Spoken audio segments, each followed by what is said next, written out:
जो प्रभु का इंतजार करते हैं वो क्या करते हैं? क्या वे खड़े होकर देखते रहते हैं? जानते हैं, ये केवल चुपचाप देखना नहीं है, ये प्रभु की बाट जोना है। परमेश्वर की आशा करना है कि वो अपनी प्रतिज्ञा पूरी करेगा, अपनी प्रतिज्ञा की भरपूरी से। वो विश्वास का व्यक्ति जो प्रभु की बाट जोता है कि इसमें देखते रहे कि उसका वचन मेरे जीवन में पूरा हो। यही तो राह देखना है। Trouble surround me, chaos abounding. My soul will rest in you. I will not fear the war. I will not fear the storm. My help is on the way. My help is on the way.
My eyes up, my help comes from the Lord.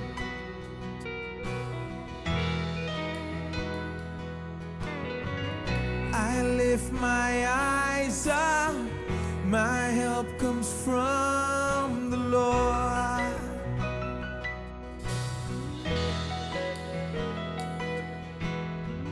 I lift my eyes up, my help comes from the Lord.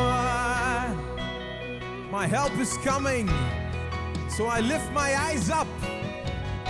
I lift my eyes up, my help comes from the Lord. It's from you, Lord. Oh my God, He will not delay. My refuge and strength always. I will not fear, His promise is true. My God will come through always. So we lift our eyes. I lift my eyes up. My help comes from the Lord.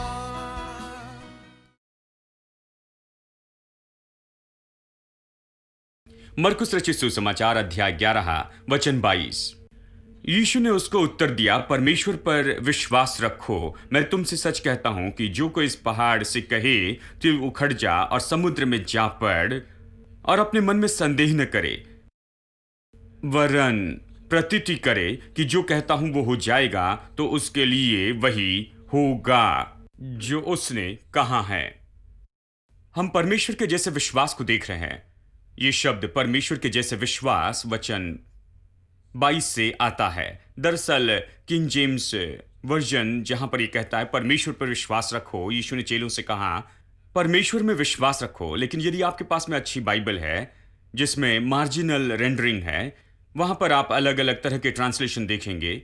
ये कुछ इस तरह कहता है, बजाय परमेश्वर में विश्वास रखे, इसके बजाय दूसरा ट्रांसलेशन कहता है परमेश्वर के जैसे विश्वास रखो या परमेश्वर का विश्वास रखो।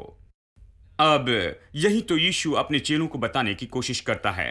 वो कहता है जिस तरह का विश्वास तुम्हारे पास है उस तरह का विश्वास मेरे पास नहीं है, क्योंकि उन्होंने देखा था कि अंजीर के पेड़ को क्या हुआ था। उसने अंजीर के पेड़ से कहा, अंजीर का पेड़ 24 घंटे में सूख गया, या 24 घंटे के बाद आप उसे देख सकते कि वो जड़ से सूख गया था।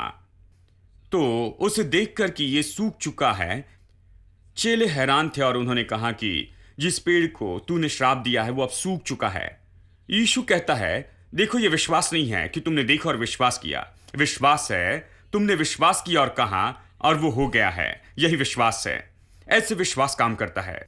इसलिए अपने जैसे विश्वास मत रखो, मेरे जैसे रखो। तुम देखते हो फिर विश्वास करते हो, लेकिन मैं विश्वास करता हूं और फिर देखता हूं। मैं विश्वास करता हूं फिर से देखता हूं और वो हो जाता है। इस तरह परमेश्वर काम करता है, इसलिए हम उसे विश्वास का परमेश्वर कहते हैं। हम विश्वास के परमेश्वर की संतान हैं, विश्वास के परमेश्वर की विश्वास की संतान। हम विश्वास के साथ काम करने के लिए बनाए गए हैं। धर्मी जन विश्वास से जीवित रहेगा, बाइबल कहती है, जैसे परमेश्वर रहता है। उसने विश्वास से संसार बनाया, प्रभु के वचन से सब कुछ उसी तरह से बनाया। विश्वास की व्यवस्था से उसने सब कुछ बनाया है। विश्वास की व्यवस्था क्या है? क्यों हम कहते हैं कि वो विश्वास का परमेश्वर है? क्योंकि उसने सब कुछ बनाया। पहले उसने विश्वास किया, फिर कहा और फिर देखा। इस तरह विश्वास काम करता है। तो फिर वो कहता है, परमेश्वर का विश्वास रखो।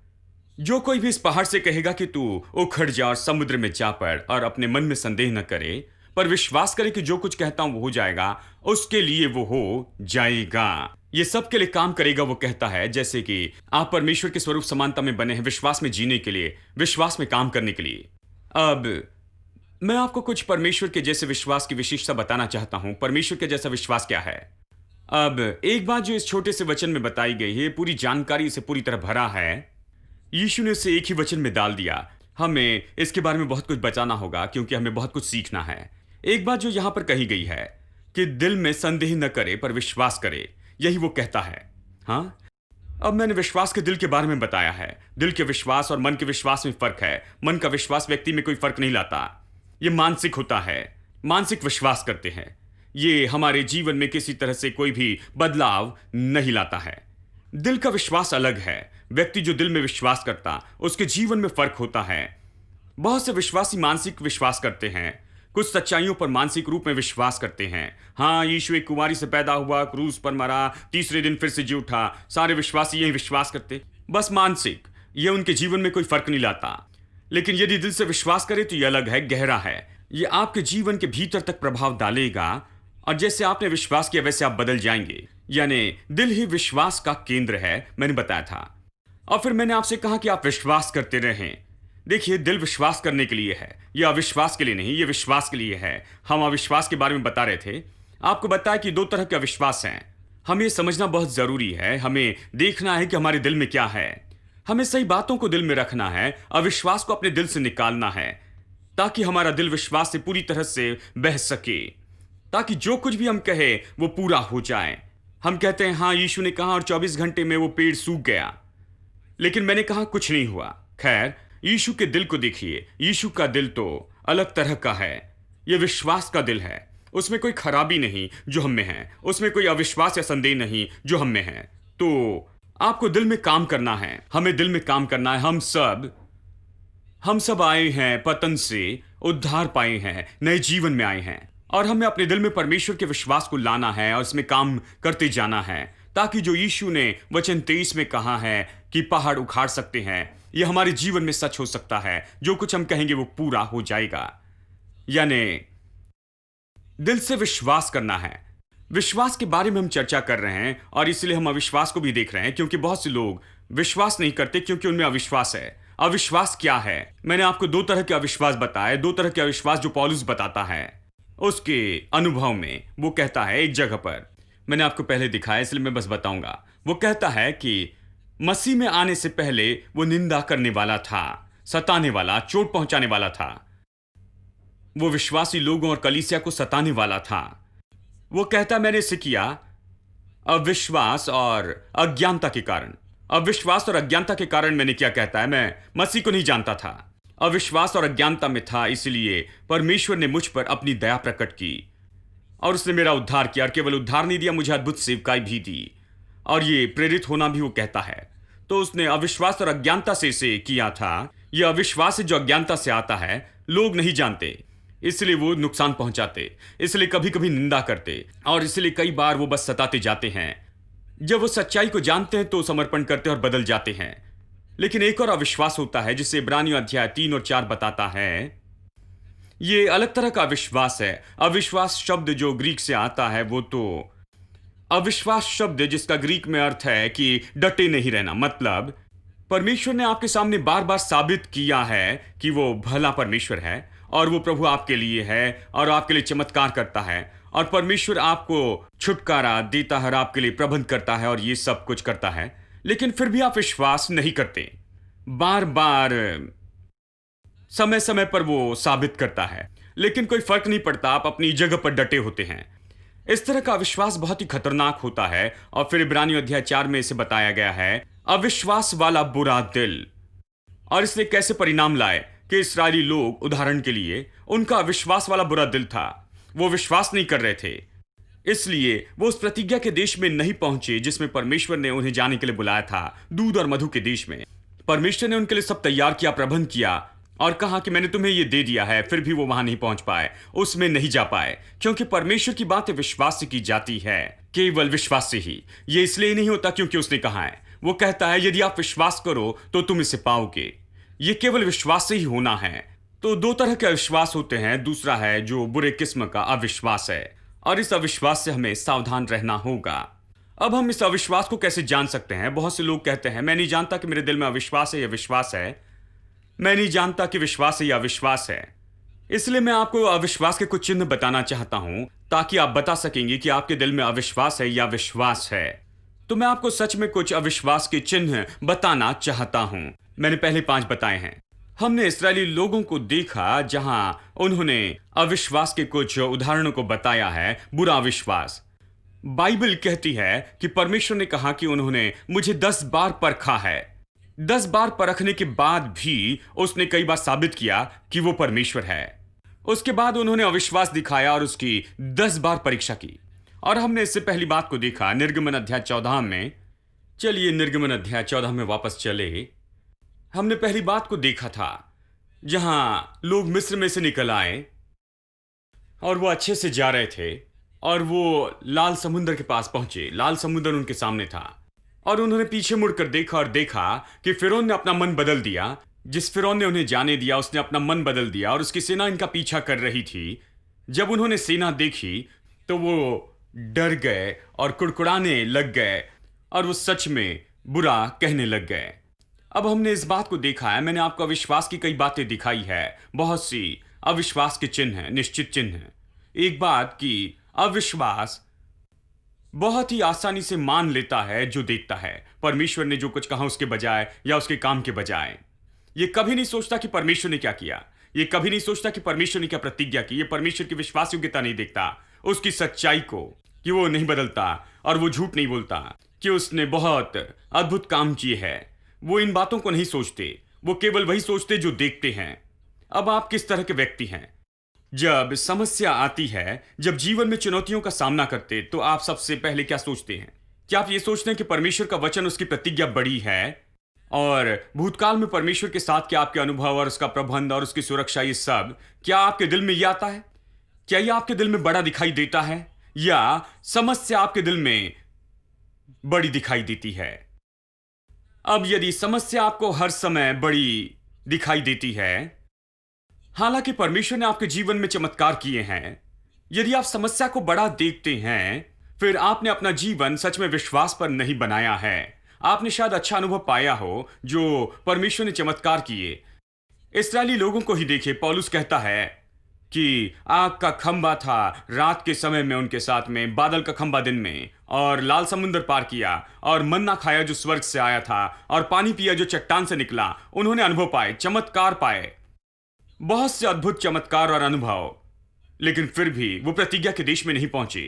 इसलिए बहुत से विश्वासी अनुभव करते हैं, बहुत सी बातों का अनुभव करते हैं, लेकिन वो विश्वास से अपना दिल बनाने में नाकामयाब होते हैं, वो और उस लक्ष्य तक नहीं पहुंच पाते हैं।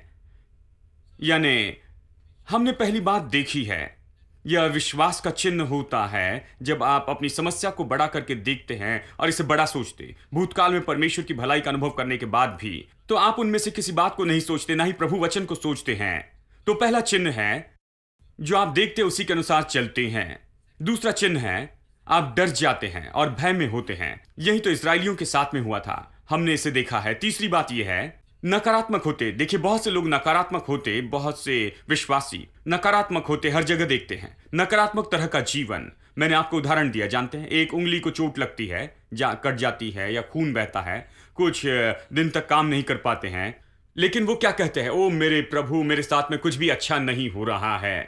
देखिए बाकी 9 उंगलियां अच्छे से काम कर रही है, लेकिन नकारात्मक जीवन के कारण वो बाकी 9 उंगलियों को नहीं देख पाते, लेकिन एक चोट लगी उंगली को ही देखते हैं। क्या ये अजीब नहीं? जो लोग हमेशा बुरा ही देखते हैं वो कभी अच्छी चीजों को नहीं देखते हैं। हजारों अच्छी चीजें हो रही हैं, हजारों सकारात्मक चीजों को वो देख सकते हैं, हजारों आशीषों को वो गिन सकते हैं, लेकिन फिर भी वो अपने जीवन की 1 या 2 ही नकारात्मक बुरी बातों को देखते हैं। इसलिए मैं कहता हूं नकारात्मक तरह का जीवन जीना। बहुत से लोग नकारात्मक जीवन जीते हैं और इसके बारे में बुरा महसूस नहीं करते हैं, लेकिन नकारात्मकता वो चीज है जो आपको पीछे खींचती है। वही वो बात है वो जो आपको परमेश्वर की आशीष में चलने से रोकती है। वही तो बात है जो आपको रोकती है प्रतिज्ञा के देश में जाने से, दूध और मधु के देश में जाने से। नकारात्मकता एक पक्का अविश्वास का चिन्ह है मेरे दोस्तों। यदि आप नकारात्मक बातें करते, नकारात्मक सोचते हैं, आपका पूरा जीवन नकारात्मक में जीते हैं, तो मैं आपसे कहता हूं कि आपके दिल में विश्वास नहीं है। आपके पास विश्वास का दिल नहीं, आपका दिल विश्वास से भरा हुआ नहीं है। इसलिए जब आप कोई शब्द कहते हैं, जानते हैं 1 या 2 बार आप इसे कहते तो फायदा नहीं होता है। इसका कोई फायदा नहीं होता क्योंकि विश्वास के दिल से नहीं आया, क्योंकि जो दिल में भरा होता है वो मुंह से बाहर नहीं आया है। आप केवल एक फार्मूला के जैसे कोशिश करते हैं, ये काम नहीं करता है, क्योंकि बहुतायत से जो कुछ भी बहुतायत से आता है वही सच्चाई बन जाता है। हेलो, क्या आप सुन रहे हैं? तो नकारात्मकता से छुटकारा पाए। मैंने आपको बताया पत्नियां कैसे मदद करेगी, क्योंकि वो मददगार हैं। अब कई बार हम निराश होते हैं कि वो हमारी मदद करती हैं, लेकिन परमेश्वर कहता है मैंने इसलिए उन्हें दिया कि तुम गलत हो ये बताए। तो वो चोट नहीं पहुंचा रही, मदद कर रही है। यहां तक कि बच्चे भी, हमारी चर्च में बहुत से बच्चे जाकर अपने माता पिता से कहते हैं कि आपने पास्टर से इतना अच्छा संदेश सुना और आप ऐसी बातें करते हैं। और माता पिता चकित होते हैं, वो मेरे प्रभु मैं चर्च में इसे लेकर गया और ये मुझे सिखा रहा है। खैर देखिए, केवल मदद करेगा यदि आप एक दूसरे की मदद करते हैं। मैं आपको कहूं कि जल्दी आपका पूरा परिवार सकारात्मक होगा। यह अच्छी बात है, देखिए कि एक दूसरे की ओर ध्यान दे। जब हम नकारात्मक बातें करते हैं, जब हम जीवन में नकारात्मक होते हैं, हम एक दूसरे को बताने में मदद करते हैं कि ऐसा नहीं होना चाहिए, ऐसा नहीं होना चाहिए, हमें जीवन के तरीके को बदलना है। इस तरह से हम आत्मिक रूप में बढ़ते हैं। नकारात्मकता से दूर हो जाएं, अपने आप को सकारात्मक स्वभाव से भरते चले जाएं, क्योंकि यह परमेश्वर की सकारात्मकता है। वो विश्वास का प्रभु है। चौथा, दूसरों पर दोष देना। यह अविश्वास का एक और चिन्ह है, ठीक है, दूसरों पर दोष देना। अब ये सामान्य लक्षण है अविश्वासी लोगों में। यदि आप अविश्वासी लोगों से मिलेंगे, वो हमेशा कहते हैं उसके कारण ऐसा हुआ, और मेरे बॉस के कारण मुझे प्रमोशन नहीं मिला, और मेरी सास ने ऐसा किया था इसलिए ये परिस्थिति में है, मेरे भाई ने मेरे साथ ऐसा किया था या रिश्तेदारों ने किया था। जानते हैं, यदि आप लोगों को ऐसे बोलते हुए देखते हैं और अपनी असफलता को दूसरों पर थोपते रहते हैं, मैं आपसे कहूं यह अविश्वास का दिल है। मैं आपसे कहता हूं यदि आपके दिल में विश्वास है तो जो आपके अंदर में रहता है वो तो इस संसार में जो है उससे भी बड़ा है। हजारों लोग आपके विरुद्ध में खड़े हो सकते हैं, कोई बात नहीं, जो आपके अंदर में है वो बड़ा है। तो भूल जाए कि उन्होंने क्या किया, इस बारे में बात करें कि जो आपके अंदर में रहता है वो क्या कर रहा है, और आपके द्वारा और आपके अंदर वो क्या कर सकता है, और आपके द्वारा वो क्या कर सकता। यह विश्वास है। जो व्यक्ति हमेशा दूसरों पर दोष लगाता है वो अविश्वासी है। पांचवी बात जो हमने देखी कि हम पीछे नहीं देखेंगे। हमने देखा है कि कैसे अविश्वासी हमेशा पीछे देखते रहते हैं। हम 50 रुपए किराया देते थे और वो तो सुनहरे दिन थे। कौन से सुनहरे दिन? जहां आपको चावल में चावल से ज्यादा कंकर मिलते थे, जहां आप उस घर में रहते थे जहां कोई बिजली नहीं थी, जहां आप हर दिन बैलगाड़ी में बैठकर स्कूल में जाते थे।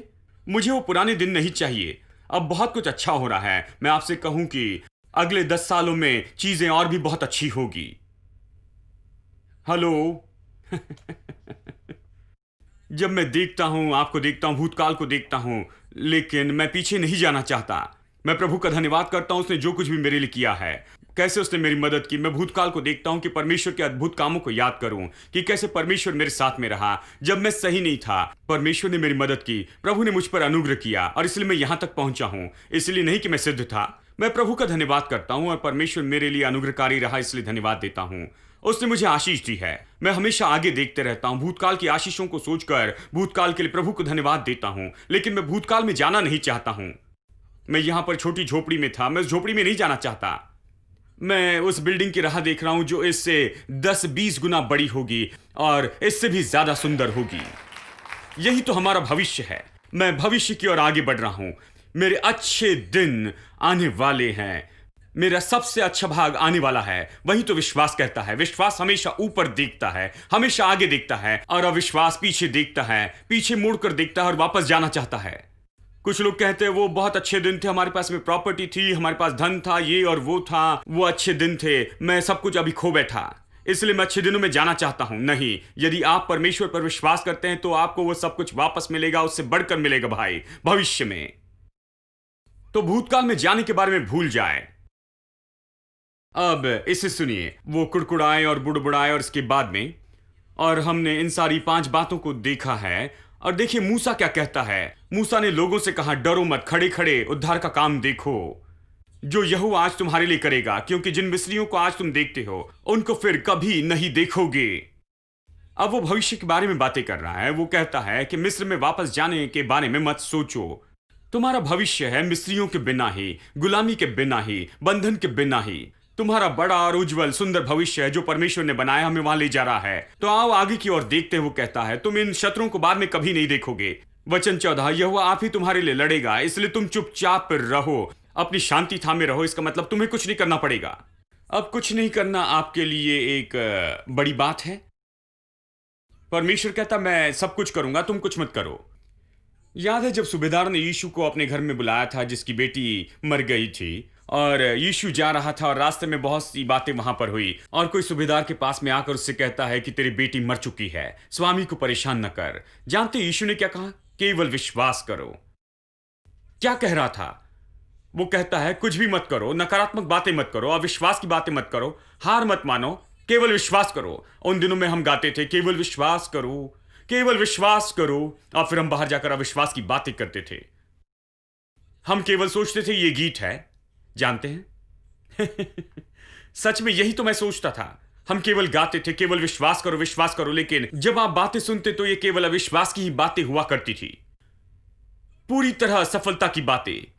ये गलत है। देखिए यीशु कहता है केवल विश्वास करो, मतलब कि ऐसा कुछ न करो जिससे तुम्हारा विश्वास खराब हो। केवल विश्वास करो का मतलब है कि ऐसा कुछ मत करना जिससे तुम्हारा विश्वास खराब हो जाए, जो तुम्हारे विश्वास को नाश करे। वो कहता है, यानी शांति को थामे रहने का मतलब है कि तुम केवल वहां खड़े रहो, केवल देखो, तुम केवल परमेश्वर का इंतजार करो, उसके अद्भुत काम को देखो। बाइबल कहती है जो प्रभु की राह देखते हैं वो नया बल पाएंगे, वो कांप के नाई उड़ेंगे, वो दौड़ेंगे और थकेंगे नहीं, वो चलेंगे और श्रमित नहीं होंगे। जो प्रभु का इंतजार करते हैं वो क्या करते हैं?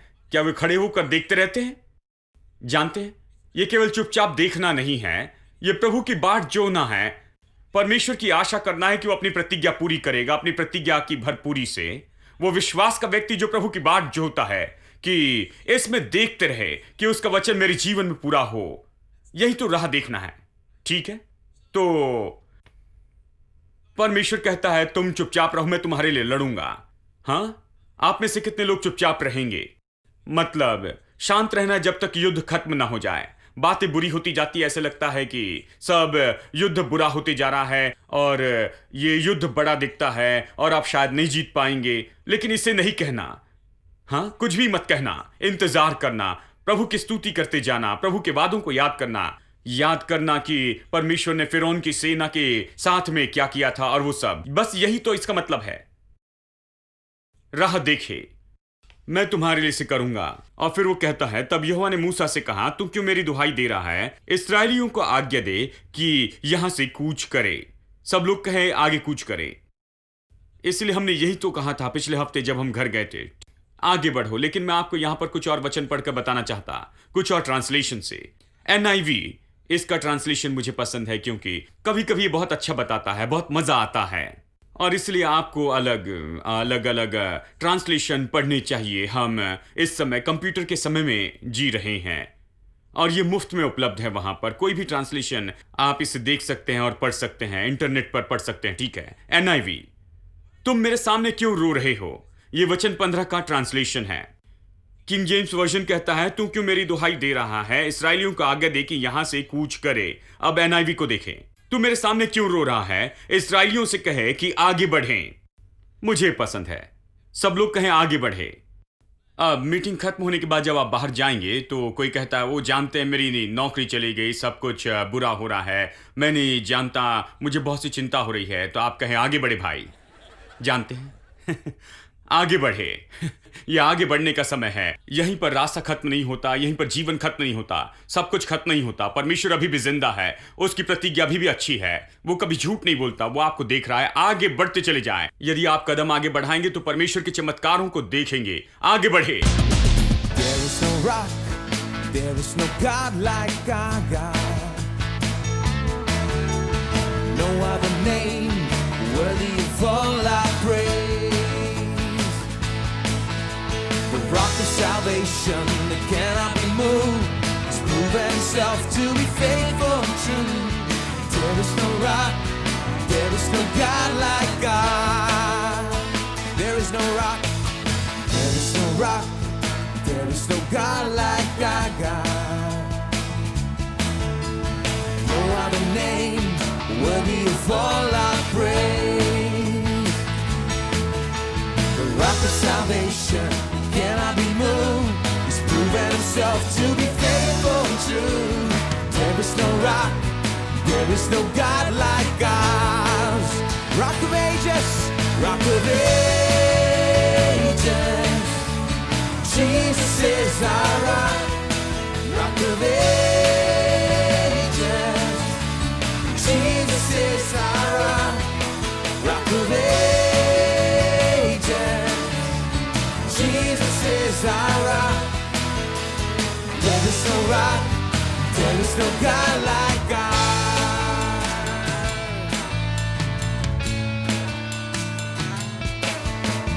There is no rock, there is no God like our God. No other name worthy of all our praise. The rock of salvation that cannot be moved has proven himself to be faithful and true. There is no rock, there is no God like our rock of ages, rock of ages. Jesus is